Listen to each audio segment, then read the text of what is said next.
welcome back. Bruce is off on his field trip to the mausoleum. Did I forget? Oh no, he's been socializing, I can tell. Or has he? I think I might have forgotten to tell him to socialize. Did they make him get out of the bus and cycle to his field trip? And he's not even wearing a helmet. Taking his life in his hands on the road. He doesn't even have hair to, like, even slightly cushion the blow if he falls and hurts himself. Your funeral, Bruce. So last time I was talking about how I'm not sure what game I'd do for my next playthrough. So I've decided I think I'll kind of throw it out to people. I mean, I might think of a good idea, but I'd like suggestions from everyone. So, you know, you can make comments on YouTube videos. Is his teacher his uncle? That's one of the Berts. That's cool. But, yeah, so if anyone has any suggestions of games, then feel free to leave them in the comments or send me a YouTube message or something. I'll give everything consideration. If I own the game, then it's a plus. I won't have to buy it. But, yeah, it can literally be any game you want.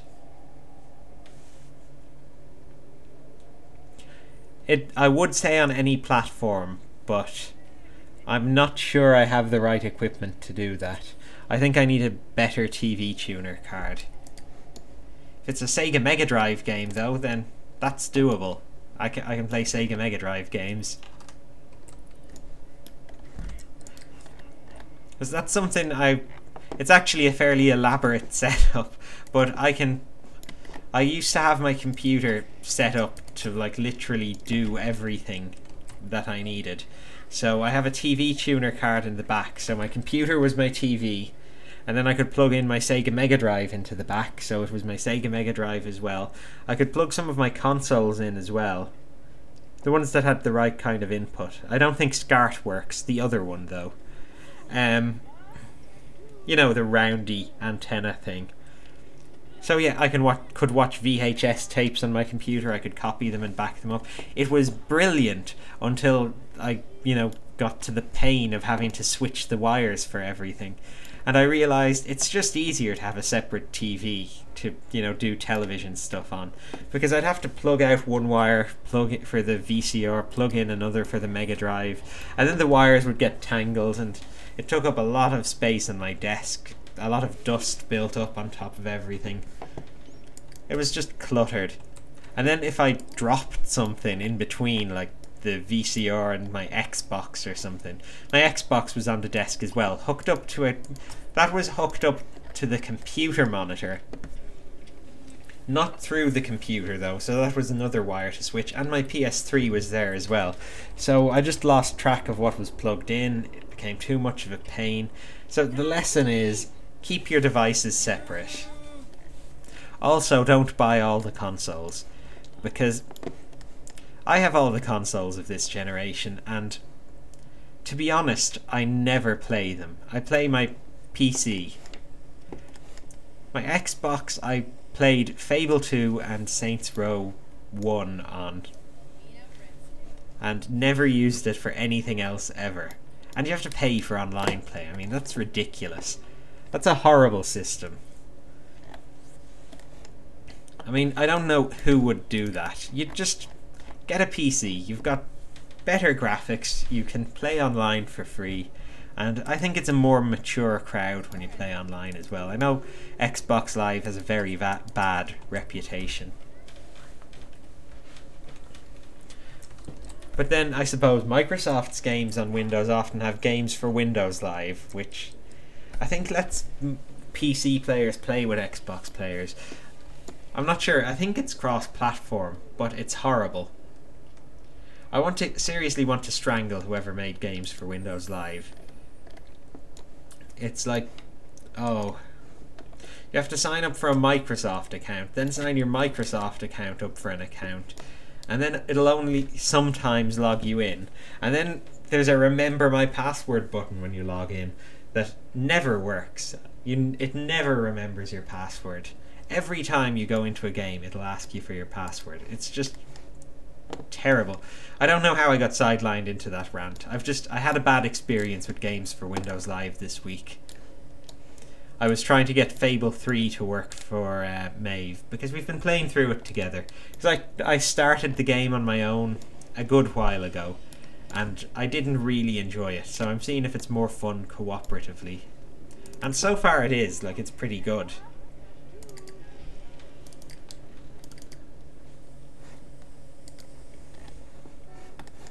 I actually really liked the first Fable game, and the second one was quite good too.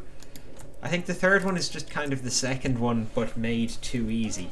And I hate this kind of dumbing down they do at games these days.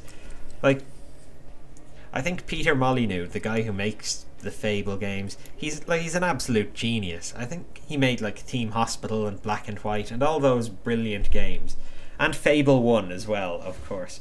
Like, he's got so many good ideas, he's just very bad at implementing them. Well, he's gotten very bad at it. He used to be good. Back when he made, you know, his early games. But, what was I saying? Yeah, he's big on minimalizing the interface and making everything more intuitive.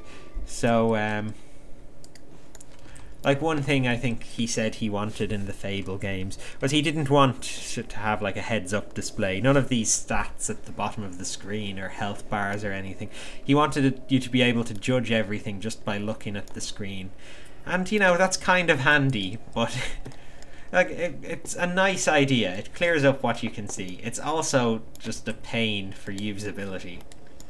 Like, for telling how injured am I, it's not very helpful.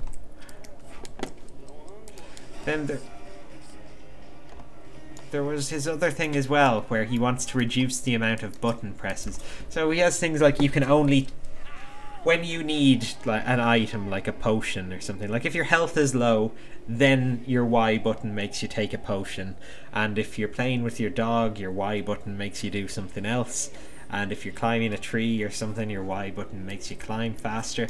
So, you know, the button's purpose changes depending on what the game thinks you want. Which, you know, it makes the game easier, sure, but it takes a lot of control away from the players. I don't really like that. And I think it's to do with the sort of limited amount of buttons a console has compared to a PC. Like, if you made the game solely for PC, you could have button 1 is potions, 2 is, I don't know, slightly better potions. Like, you have all your buttons from ESC to enter to, like, map to these things. So, yeah, I think it's a shame. Maybe they should, the solution is to make consoles more open, like a PC. Maybe if they bundled consoles with keyboards, then I think that would actually be a nice idea. As sort of a cheaper alternative to a PC. You're listening to my thought process here. Maybe I'll make millions with this idea, and I've just, or I could have, and I've just given it away to people.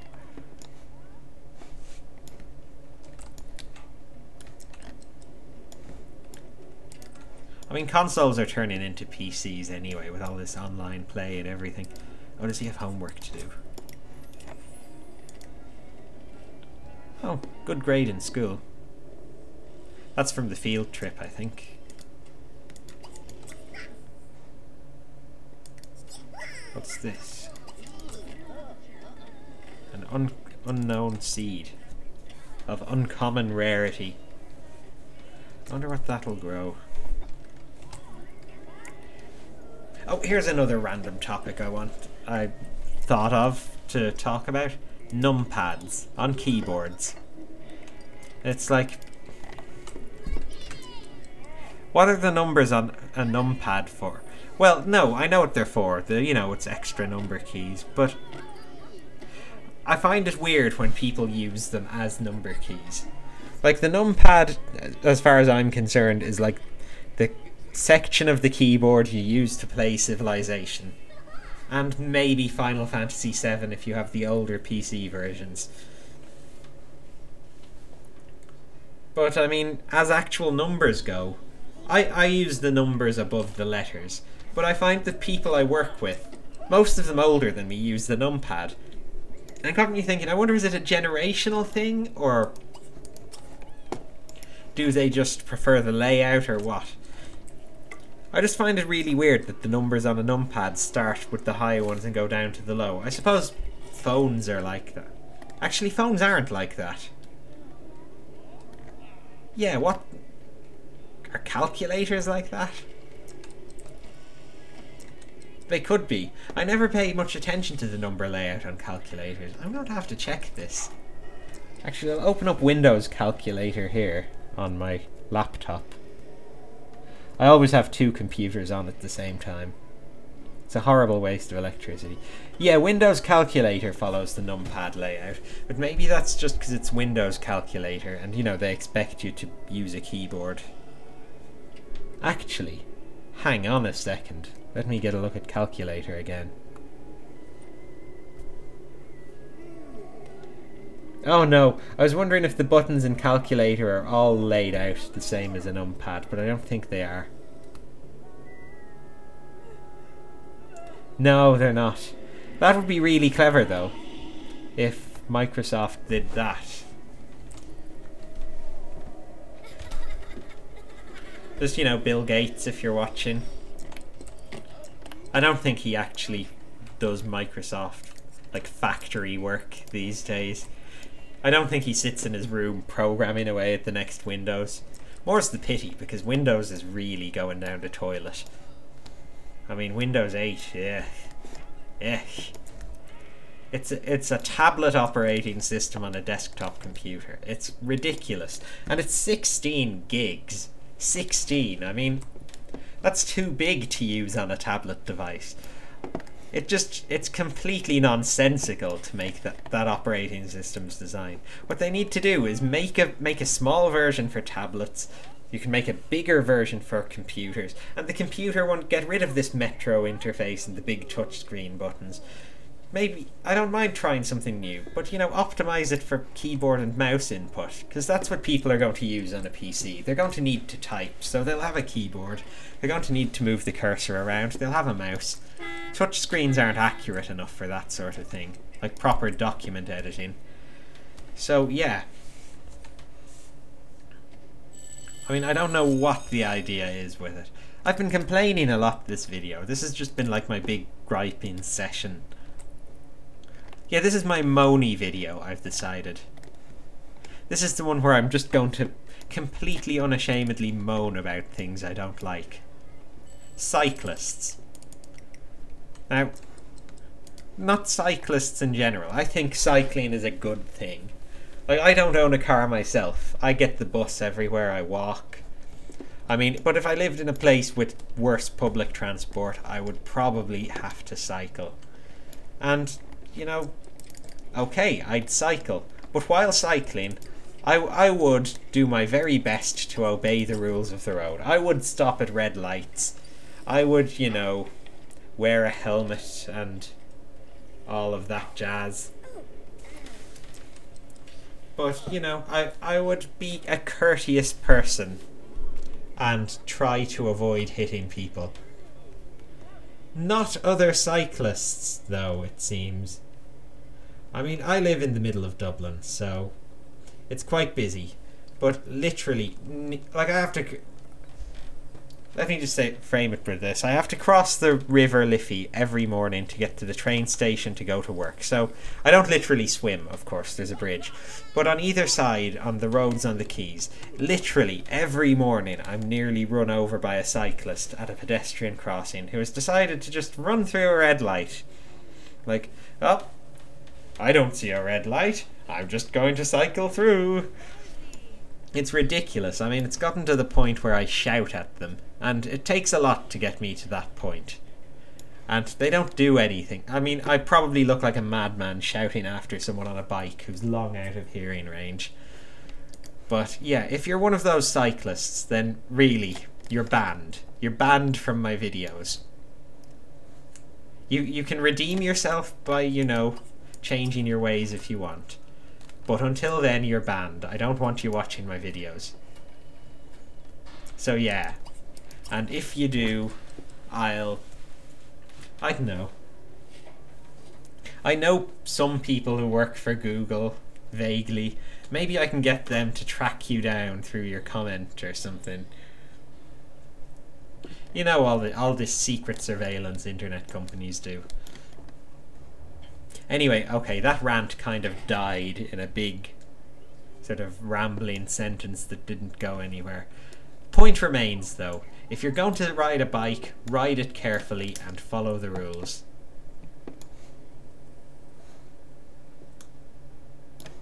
Just had to get that out there. What else can I complain about?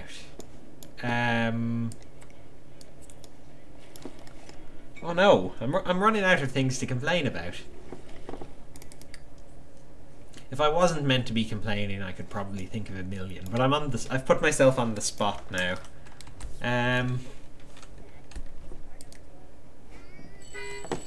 Let's see.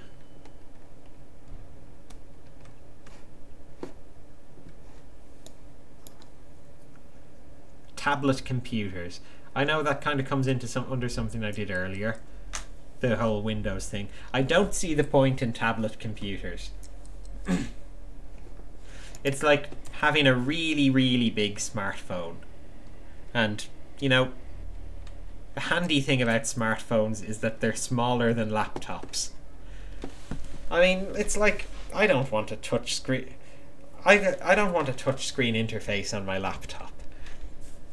The reason I have a touchscreen interface on my phone is because it's too small to have a keyboard and mouse. You know, it's handy for small devices. For big devices, no. No, touchscreens are silly. They're just inaccurate and slow and weird. And I don't like it. So, everybody stop making touchscreens. Or else. Yeah. What's on this wallpaper? Are those foxes? Oh no, it's a cow, I think, running away from an eagle and a bear. Oh, there's a fox.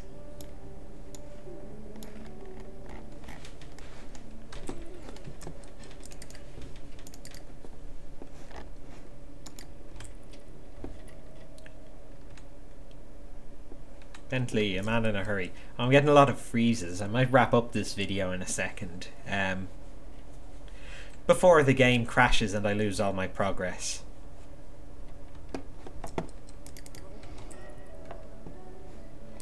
Well, it's been another video and Bruce is still a child anyway. I thought it would take 4 videos for him to grow up. Apparently it's going to take about 6. Which means there's probably going to be another 12 for his teenage stage, so there's plenty more to come. So, keep watching. And live long and prosper. I'm doing the Romulan hand thing. Vulcan hand thing. Sorry, not Romulan. I've probably really offended some Star Trek fans there. They're basically the same thing. They're pointy-eared guys with big eyebrows. But yes, live long and prosper.